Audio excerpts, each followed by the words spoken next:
10 tips para makasurvive ang mga taong kumikita ng minimum wage.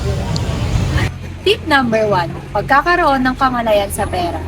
Ngayong nagdaang mga panahon, mahalaga na magkaroon tayo ng kamalayan sa pera. Isa sa mga dahilan ng pagkukulang ng budget ay bigla ang paglustay nito, mapabisyo o luho.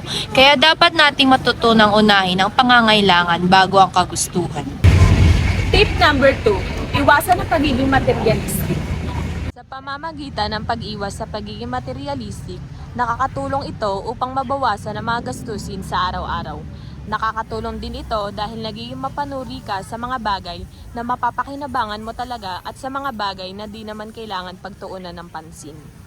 Tip number 3, pagkakaroon ng sideline o racket. Ang pagkakaroon ng gig o kalagdagang pinagkakitaan ay mahirap, ngunit malaki ang itinutulong nito lalo na sa maliliit ang kinikita. Ibang halimbawa nito ay ang pagbibenta ng ulam sa inyong pinagtatabuhuan o ang paggamit ng inyong talento o ang iyong pagiging creative na maaari mo pang gawing business. Tip number 4, matutong mag-invest. Ang pag-i-invest ay isang paraan kung saan pwede kang makapag-ipon o pwedeng dumoble ang perang kikitain mo. Nakatutulong sa mga trabahador na sumasahod lang ng minimum wage ang pag-i-invest dahil pwede nila itong pagkuhanan ng dagdag kita. Tip number 5, iwasan ang pag-utang. Iwasan ang pag-uutang upang wala kang problemahin o iniisip na dapat pang bayaran. Ang pinakamahusay na paraan upang maiwasan ng utang ay maging aktibo tungkol sa pamamahala ng iyong pera. Ang isang emergency fund ay mahalaga para maiwasan ng utang at magbigay ng savings cushion kung sakaling mawala ng trabaho. Tip number 6, pagbenta ng mga gamit na hindi kailangan.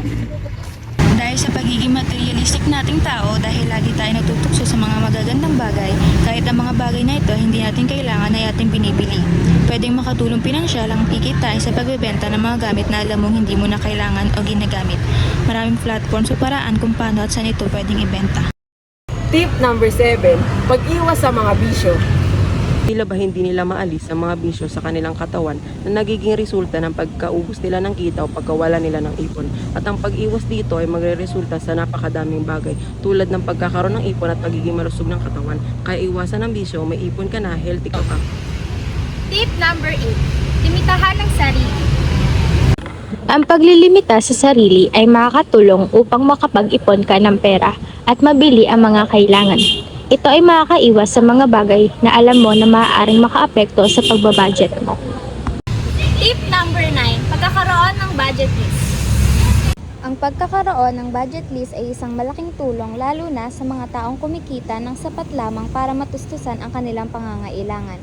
Sa ganitong paraan, hindi lang pagsubaybay sa iyong pera ang magagawa, kundi pati na rin ang pagpapalawig ng iyong kaalaman ukol sa pagpaplano at pagkokontrol sa iyong mga gastusin.